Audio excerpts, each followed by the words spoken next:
পায়েল আর পারুল দুজনে রাস্তার পাশের একটা দোকান থেকে খাচ্ছিল। পায়েলের খাওয়া শেষ হয়ে গেছিল, আর পারুল এখনো পর্যন্ত খেয়ে যাচ্ছিল। এতক্ষণেও 8টা লুচি খেয়ে নিয়েছিল। সবাই পারুলের দিকে হাঁ করে তাকিয়েছিল। দেখ দেখ, ও কত খেয়াচ্ছে, দেখ তুই একবার। আরে নাম পারুল, আরে ও আমাদের ওখানেই থাকে। তুই জানিস ওকে কেউ বাড়িতে ডাকে না, কারণ ও এত বেশি খাবার খায়। ছেলেটা নিজের 2 হাত খুলে দেখায় যে পারুল এত খাবার খায়। বাকি সব বাচ্চা ওর এরকম ইশারা দেখে হেসে ফেলে। ও বুঝতে পারে যে ওরা পারুলের মজা করছে, কিন্তু ও পারুলকে বলে, পারুল, এইবার অনেক হলো। সব খাবার কি তুই একাই খেয়ে নিবি? এখন আমি খেয়েছি বা কোথায়? এখন তো আমার খিদেও মেটেনি। তুমি চলে যাও এখান থেকে। সব সময় আমাকে টকতেই থাকে, খাবারও ঠিকমতো খেতে দাও না। পায়েল রেগে গিয়ে ওকে ওখানে ছেড়ে দিয়েই বাড়ি চলে আসে। পায়েল আর পারুল যমজ বোন ছিল। একদিকে পায়েল খুব রোগা ছিল আর পারুল প্রচণ্ড মোটা। পারুল যখনই খাওয়ার জিনিস দেখত ও সঙ্গে সঙ্গে সেটা খেয়ে নিত। ওর এই অভ্যেসটাতে ওর মা বাবাও হয়রান ছিল। ওদের বাবা রিক্সা চালাত, আর তেমন বেশি ইনকাম করত না। তাই জন্য ওদের বাড়ির আর্থিক স্থিতি অনেকটাই দুর্বল ছিল। যতটা খাবার পুরো পরিবার খেত, সেই পরিমাণ খাবার পারুল একলা খেত। পারুল একলা চলে এসছে দেখে তার মা, পারুল কোথায়? রোডে দাঁড়িয়ে আপনাদের অপমান করাচ্ছে। এখনো পর্যন্ত ওখানে দাঁড়িয়ে খেয়েই যাচ্ছে। সবাই ওকে নিয়ে মজা করছে, কিন্তু তবুও খেয়েই যাচ্ছে। তুই এমন কেন বলছিস? ও তোর বোন হয়। কমসে কম তুই তো বাইরের লোকেদের মতো অপমান করিস না ওকে। কিছুক্ষণের মধ্যেই পারুলের বাবা তার হাত ধরে টানতে টানতে বাড়িতে নিয়ে আসে। খাওয়াটা খাওয়ার সময় ভুলে যাস নাকি যে তুই মানুষ নাকি জানোয়ার? হ্যাঁ, তোমার মেয়ে ভান্ডারায় গিয়ে এত খাবার খেয়ে এসছে যে ভান্ডারার লোকগুলো বলছে, দাদা আপনার মেয়ে এত খায় কি করে? পারুল কাঁদতে কাঁদতে নিজের মাকে গলায় জড়িয়ে ধরে। এখন 2 বোনের বয়স 12 বছর ছিল। ওনার সামনে একটা সরকারি স্কুলেই পড়তে যেত। দুপুরবেলা ওখানে যে খাবারটা দিত তাতে পারুলের পেট ভরত না। তাই জন্য তার মা তাকে 4টে আলাদা করে রুটি বানিয়ে দিত। তারপর যখন 2 বোন 18 বছর বয়সী হয়ে গেল, তখন পারুলের ওজন 130 কিলো। আর ওদের তখন পড়াশোনা 2nd ইয়ার চলছিল। ওরা একটা সরকারি কলেজে পড়াশোনা করত। পায়েল পারুলের থেকে দূরত্ব বজায় রাখতে শুরু করল। পায়েল কোনোদিনই চাইত না যে কেউ তাকে এত মোটা মেয়ের বোন বলুক, কিন্তু কিছু মানুষ তো ওদের সত্যিটা জানত যে পারুল পায়েলেরই বোন। ওরা পায়েলকে বলে, আরে পায়েল, তুই তোর বোনকে ডাক্তারকে কেন দেখাস না? আমার মনে হয় ও দিনের পর দিন আরোই মোটা হয়ে যাবে। এতে ডাক্তার কি করবে বল? যার করা উচিত সেটা হচ্ছে পারুল। খাবার ছাড়ার নাম করলেই ও কেঁদে ফেলে।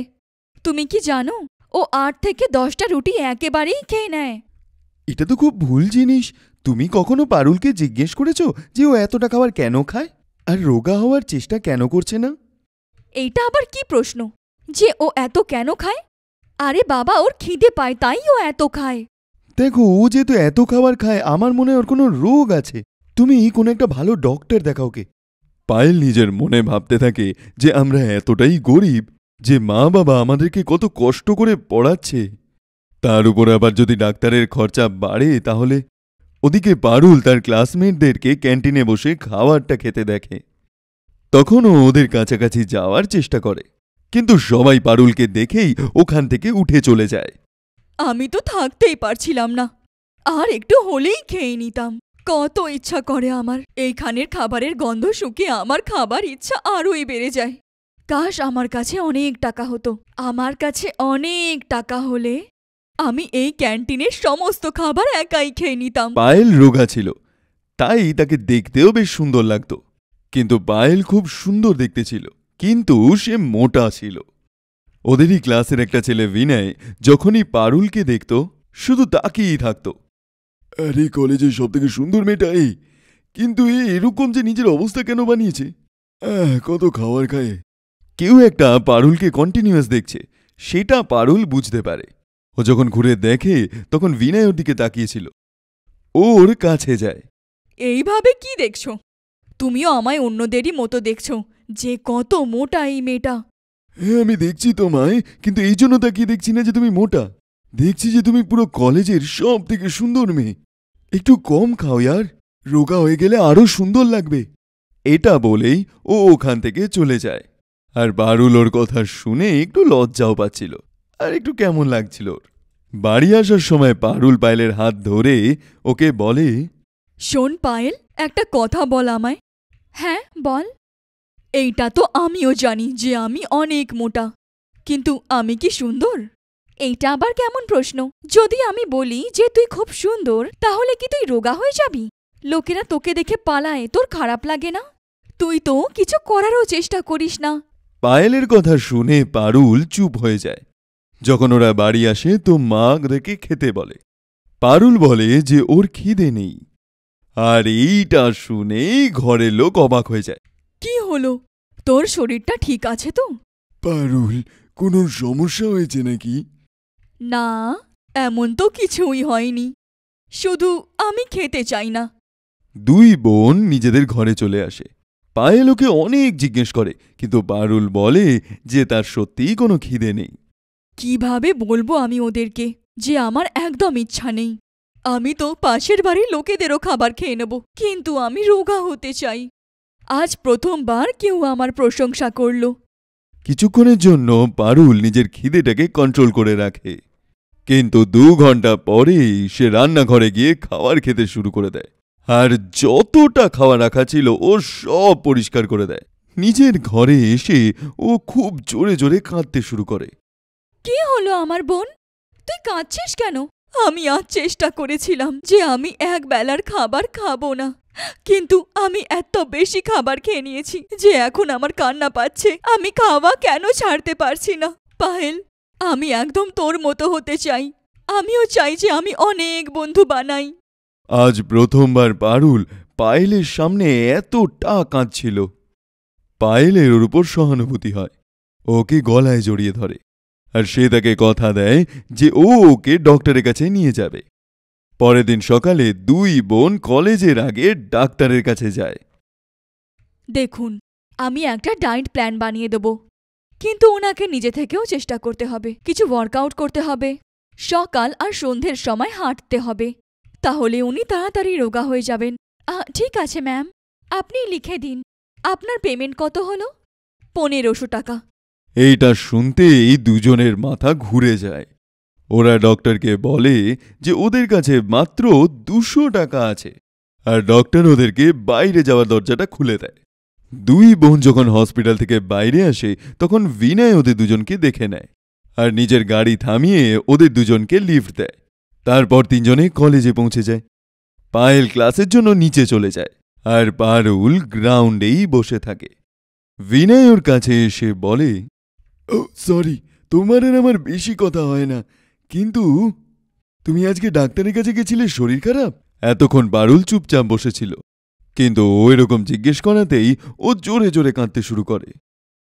জানি না আমি তোমায় কেন এইসব বলছি, কিন্তু আমি রোগা হতে চাই। ডক্টরকে 1500 টাকা ফিস দিতে হবে। আমরা অনেক গরিব, এতগুলো টাকা নেই আমাদের কাছে। এবার আমি কখনোই রোগা হতে পারবো না। আমি এইভাবেই দুনিয়া থেকে চলে যাব। মানে তোমার কোনো সেরকম অসুস্থতা নেই, তুমি শুধু রোগা হতে চাও? তো ভাই, এটাতে কাঁদার কি আছে? আচ্ছা ঠিক আছে, তুমি আমার হাত ধরো, আমি বলছি তোমাকে আমি রোগা করে দেব। তুমি কি কোনো ডাক্তার নাকি? যদি আমাকে বিশ্বাস করতে পারো তাহলে আমি কথা দিচ্ছি, আমি তোমায় 1 বছরের মধ্যে পাতলা করে দেব। আর তার উপর পরের বছর কলেজের সব থেকে সুন্দরী মেয়েটা তুমি হবে, আর সেই কম্পিটিশনে ফার্স্ট প্রাইজ পাবে। বিনয়ের কথা শুনে নিজের ঝরতে থাকা নাকটাকে মুছে পারুল উঠে দাঁড়ায়। আমার সাথে ইয়ার্কি করছো তুমি? একদমই নয়, আমি সত্যি বলছি, আমি সত্যি এটা করে দেখাবো। কিন্তু তুমি আমায় প্রমিস করো, যেমনটা আমি বলবো তুমি তেমনটাই করবে, কোনো চিটিং করবে না কিন্তু। এইটা শুনে পারুল হ্যাঁ বলে দেয়। আর ওদিকে পায়েল ক্লাসে টিচারের প্রচণ্ড বকা খায়, কারণ ও পড়াশুনোয় খুবই খারাপ ছিল। কলেজের পর 2 বোন। তুই মোটা, কমসে কম তুই পড়াশোনায় তো ভালো। আমি রোগা, তবু আমি পড়াশোনায় এত পিছনে যে আমার লজ্জা লাগে। এবার আমি ঠিক করে নিয়েছি, আমি সবার থেকে বেশি নাম্বার নিয়ে আসব, আর পরের বছর এই কলেজ থেকে মাথা উঁচু করে বেরোবো। খুব ভালো কথা আমার বোন, আমি তোর ওপর পূর্ণ বিশ্বাসী, আর আমিও এই কলেজ থেকে নিজের মাথা উঁচু করে বেরোবো। পারুল বিনয়ের সঙ্গে লেগে নিজের মোটা থেকে রোগা হতে শুরু করে, আর ওদিকে পায়েল মন দিয়ে পড়াশোনা করা শুরু করে। শোনো পারুল, তুমি সব ভুলে যাও। কে তোমাকে দেখছে, কে তোমাকে কি বলছে, তুমি একদম অর্জুনের মতো লক্ষ্যে ঠিক থাকো। তুমি অনেক ভালো বিনয়, আমায় অনেক ভালো মতো বোঝো, আর বোঝাতেও পারো। এবার আমি রোগা হয়েই দেখাবো। বিনয় সকাল সকালই পারুলকে নিতে চলে আসে। 5টার সময় সে ওকে নিয়ে জিমে যায়, আর ওখানে ওকে ওয়ার্কআউট করাতো। ওর খাওয়া দাওয়ার জন্য জিনিসপত্র বিনয় নিয়ে আসত, আর ওদিকে পারুল খুব ভালোভাবে নোট বানাতো এবং সেগুলো বারবার পড়ে মনে করত। আর দেখতে দেখতেই 1 বছর কেটে যায়। পারুলকে এতটা চেঞ্জ দেখে সবাই ওখানে হয়রান হয়ে যায়। ফাইনাল এক্সামের আগেই কম্পিটিশন ছিল, যাতে পারুল ফার্স্ট প্রাইজ পায়। যখন রেজাল্ট আসে তখন জানা যায় যে পায়েল টপ করেছে। 2 বোনই নিজেদের কাজে সফল হয়ে যায়। থ্যাংক ইউ বিনয়, তুমি যেটা বললে সেটা করে দেখালে। এমনটা বলো না, তুমি যেটা ভেবেছো তুমি সেটাই করেছো। এবার 2 বোনই নিজেদের সফলতায় খুবই খুশি ছিল। পারুল ফিটনেস টিচার হয়ে যায়, আর পায়েল স্কুল টিচার। আর তাদের মা বাবা 2 মেয়ের সাফল্যতা দেখে খুশি হয়ে যায়। সোলাপুর নামের একটা গ্রামে যশোদা তার 3 মেয়ে রাধা, গৌরী এবং পিহুর সঙ্গে থাকে। কিছু বছর আগে রাস্তায় একটা অ্যাক্সিডেন্টে তার স্বামী মারা যায়, যার পরে তার শ্বশুরবাড়ির লোকজন সবাই মিলে ওকে গলা ধাক্কা দিয়ে ওখান থেকে বের করে দেয়। একে তো যশোদার মাথা থেকে তার স্বামীর হাতটা সরে গেছিল, তার উপরে তার শ্বশুরবাড়ির লোকজন ওকে এবং তার 3 মেয়েকে ঘর থেকেই বের করে দেয়। যশোদার কাছে ওখানে থাকার মতো আর কোনো জায়গাই ছিল না, আর না ওই গ্রামের মধ্যেও কোনো কাজ পাচ্ছিল। আর তাই ও কাজের খোঁজে শহরে চলে আসে। বাড়ি থেকে ওরা খালি পেটে বেরিয়েছিল এবং অনেক সময় বেরিয়ে গেছিল। তার মেয়েদেরও প্রচণ্ড খিদে পেয়েছিল। মা, মা, আমার খুব জোরে খিদে পেয়েছে, আমায় কিছু খেতে দাও না। হ্যাঁ মা, কাল থেকে আমরা দুজনেই কিচ্ছু খাইনি, এখন তো আমারও ভীষণ জোরে খিদে পেয়েছে। আমাদের কাছে কি খাওয়ার জন্য কিছুই নেই? না মা, আমার কাছে তো খাওয়ার জন্য কিছুই নেই, কিন্তু আমি কিছু একটা ব্যবস্থা করছি। এরপরে ধাবা এলে আমি সেখান থেকে তোদের খাইয়ে দেব। ওরা যখন কিছুটা দূর এগোয় তারপরে ওরা সামনে এক ধাবা দেখতে পায়। যশোদা তার 3 মেয়েকে ওই ধাবার ওখানেই নিয়ে যায়। দাদা, আমার মেয়েরা কাল থেকে কোনো খাবার খায়নি। আমার কাছে টাকা পয়সা তো নেই, কিন্তু ব্যাস ব্যাস, তোমাকে আর আগের ঘটনা বলতে হবে না। তোমার মতো কত মেয়ে ছেলেই এখানে আসে সন্ধে অবধি। ধর্মশালা নয় এটা, ধাবা এটা। না, আপনি আমায় ভুল বুঝছেন।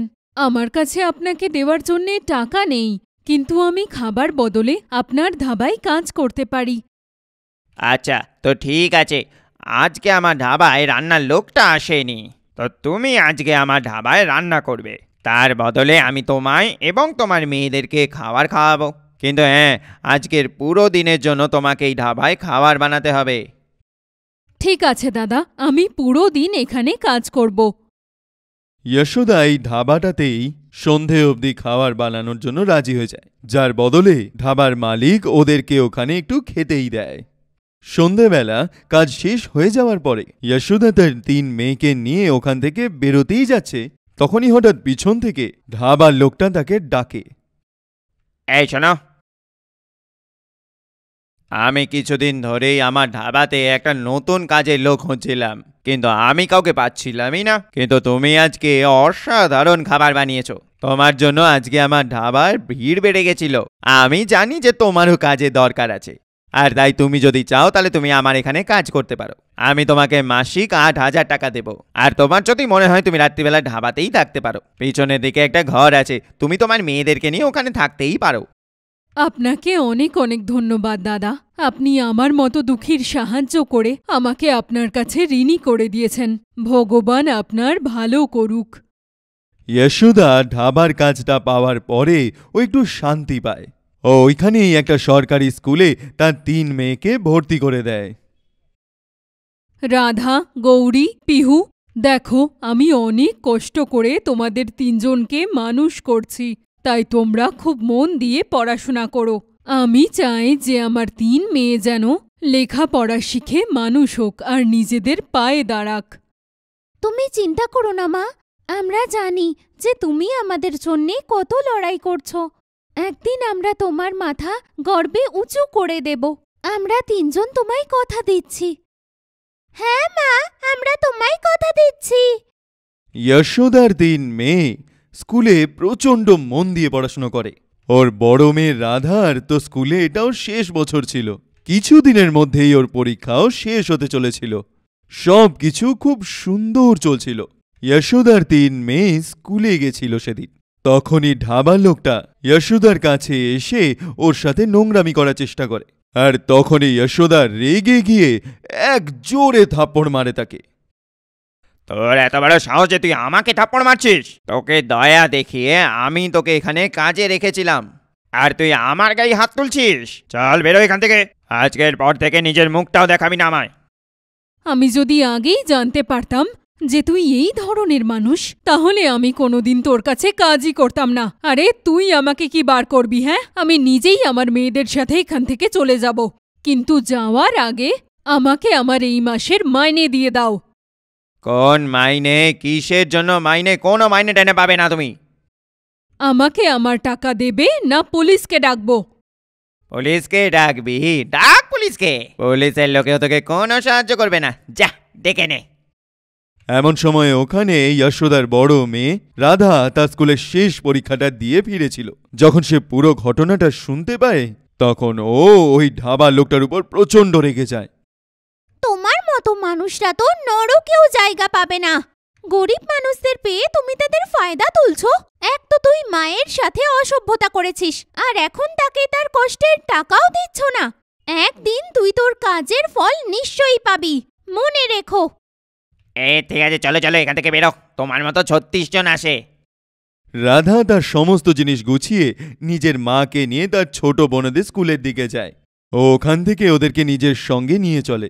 ওরা থাকার জন্য একটা সুরক্ষিত জায়গা খুঁজতে থাকে, কিন্তু প্রত্যেকটা জায়গায় বাড়ি ভাড়া এত বেশি যে তারা ওখানে থাকার কথা ভাবতেও পারছিল না। দাদা, এত টাকা ভাড়া দেওয়ার আমাদের সাধ্য নেই। আপনি আমাদের এমন একটা বাড়ি দিন যেটা একটু সস্তা হবে। দেখো, একটা সস্তা ঘর তো আছে। ঘর বলবো না ঝুপড়ি বলতে পারো। ছাদটা একটু ফাটাফুটো আছে, কিন্তু 2000 টাকা এর থেকে ভালো ঘর তুমি পাবে না। তোমার থাকার বন্দোবস্ত তো ওখানে হয়েই যাবে। ঠিক আছে দাদা, আপনি আমাদের ওই ভাঙা চোরা বাড়ি দিন। আমি আমার মেয়েদের নিয়ে ওখানেই থাকব। যশোদা তার 3 মেয়ের সঙ্গে ওই ভাঙাচোরা বস্তিতেই থাকতে শুরু করে। কি হয়েছে মা, তুমি এত চিন্তা কেন করছো? এখন তো আমরা থাকার জন্য জায়গাও পেয়ে গেছি। থাকার জন্যে জায়গা তো পেয়ে গেছি, কিন্তু প্রত্যেক মাসে এই বাড়ির ভাড়াও তো দিতে হবে না? আর এখন তো আমার কাছে কোনো কাজও নেই। পরের মাসে বাড়ির মালিক ভাড়া চাইতে এলে আমি তাকে কোথা থেকে টাকা দেব বল? তুমি চিন্তা করো না মা, আমার 12 ক্লাসের পরীক্ষা হয়ে গেছে। এখানে শহরে অনেক কল সেন্টার আছে, ওখানে সব সময় চাকরি থাকে। আমি কাল ইন্টারভিউ দিতে যাব, আর আমার এক বন্ধুর বোন ওখানে চাকরি করে, তাই ওখানে আমি চাকরি পেয়েই যাব মা। রাধা পরের দিন ইন্টারভিউ দিতে যায় আর কল সেন্টারে জব করা শুরু করে দেয়। যশোদাও কিছু কিছু বাড়িতে বাড়ির কাজ করা শুরু করে। ও লোকেদের ঘরবাড়ি পরিষ্কার করা, তাদের রান্না বান্না করা এই কাজ করত। তার বড় মেয়ে রাধা সকালে জব করত আর রাত্রিবেলা গভর্নমেন্ট এক্সাম ক্র্যাক করার জন্য পড়াশুনো করত। মা, তুই তো সারা দিন অফিসে এত কাজ করিস, আর তারপরে পুরো রাত পড়াশোনাও করিস। নিজের শরীরকে একটু আরাম দে মা, এভাবে তো তোর শরীর খারাপ হয়ে যাবে। না মা, আমার কিচ্ছু হবে না। এমনিও এটা আমার আরাম করার বয়স নয়। এখন তো আমায় অনেক কষ্ট করতে হবে, সফল হতে হবে। তোমাকে এই ভাঙা বাড়ি থেকে বের করে তোমার নামে একটা বড় বাড়ি নিতে হবে। আমি ততদিন শান্তিতে ঘুমাতে পারবো না যতদিন না আমি সফল হয়ে যাচ্ছি। সিভিল সার্ভিসের এক্সাম ক্লিয়ার করার জন্য রাধা পুরো রাত জেগে জেগে পড়াশুনো করে, আর তার সঙ্গে তার গ্র্যাজুয়েশনের জন্য সে ডিস্টেন্স থেকে পড়াশুনো করে। নিজের ক্ষমতায় সে প্রথম অ্যাটেম্পটেই সিভিল সার্ভিসের এক্সাম ক্লিয়ার করে ফেলে আর এক আইএএস অফিসার হয়ে যায়। আমার মেয়ে, আমি তোকে নিয়ে ভীষণ গর্বিত। তুই দেখিয়ে দিয়েছিস যে কেউ যদি মন থেকে সফল হতে চায় তাহলে যে কোনো পরিস্থিতিতে কষ্ট করে সফল হতে পারে। তুই আজকে আমার মুখ গর্বে উজ্জ্বল করে দিয়েছিস। যশোদা এবং তার দুই মেয়ে রাধাকে গলায় জড়িয়ে ধরে। নিজের মেয়ের সফলতা দেখে যশোদার চোখে জল চলে আসে। তার দুই ছোট মেয়ে বলে, আমিও ভীষণ তাড়াতাড়ি রাধা দিদির মতো সফল হয়ে দেখাবো, তারপর তোমার আমাকে নিয়েও গর্ব হবে। হ্যাঁ মা, আমিও বড় হয়ে ভীষণ সফল হয়ে দেখাবো। হ্যাঁ আমার বাচ্চারা, রাধার মতো তোমাদের উপরেও আমার পুরো ভরসা আছে যে তোরা দুজনও ভীষণ সফল হবি আর আমার নাম নিশ্চয়ই উজ্জ্বল করবি। চাকরি পাওয়ার পরে রাধার থাকার জন্য একটা গভর্নমেন্ট কোয়ার্টারও পায়। সে তার মা এবং তার দুই বোনের সঙ্গে ওখানেই থাকে। নিজের দুই বোনের পড়াশোনার খরচাও সে নিজেই ওঠায়। কিছু বছর পরে তার ছোট বোন গৌরীরও ক্লাস 12-এর রেজাল্ট চলে আসে, যেখানে সে খুব ভালো র্যাঙ্ক করে। গৌরী, তোমার 12 ক্লাসের পরীক্ষা শেষ হয়ে গিয়েছে। এবার তুমি বলো, তুমি এরপর কি করতে চাও? তুমি যা পড়তে চাও আমি সেটাতে তোমাকে পুরো সাপোর্ট করব। দিদি, আমি জানি যে আমিও তোমার মতো সিভিল সার্ভিসের পরীক্ষার জন্য প্রস্তুতি নিই, কিন্তু আমি একজন ফ্যাশন ডিজাইনার হতে চাই। আমার সবসময়ই ফ্যাশন ডিজাইনিং ভীষণ ভালো লাগে। আরে, তোমার যখন ফ্যাশন ডিজাইনিংয়ে এত ইন্টারেস্ট, তাহলে তুমি সেটা নিয়ে পড়ো। আমি আমার সিদ্ধান্ত তোমার উপর চাপাবো না। আমি শুধু এটা চাই যে তুমি যা কিছু চাও সেটাই করো আর সফল হও। নিজের পায়ে দাঁড়ানো আজকের দিনে দাঁড়িয়ে সবচেয়ে বেশি জরুরি। কিন্তু দিদি, আমি জানি না যে মা ফ্যাশন ডিজাইনিং এর জন্য রাজি হবে কিনা। তুমি মাকে নিয়ে চিন্তা করো না, মায়ের সাথে আমি কথা বলবো। তুমি শুধু অ্যাডমিশনের প্রস্তুতি নাও। নিজের ছোট বোন গৌরীকে ফ্যাশন ডিজাইনিং পড়ার জন্য ভালো কলেজে সে ভর্তি করে। কিছু বছর পর তার সব থেকে ছোট বোন বিহু ডক্টরি পড়ার জন্য বিদেশে চলে যায়। কিছু বছর পরে গৌরী একটা বড় ফ্যাশন ইনস্টিটিউটে ফ্যাশন ডিজাইনিং পড়াতে শুরু করে, আর পিহুও ডক্টর তৈরি হয়ে নিজের বাড়িতে ফিরে আসে। যশোদার সারা জীবনে করা কষ্ট এবং ভালোবাসা থেকে তার 3 মেয়ে সফল হয়ে ওঠে, আর তার 3 মেয়েকে মানুষ করার স্বপ্নটাও পূরণ হয়ে যায়।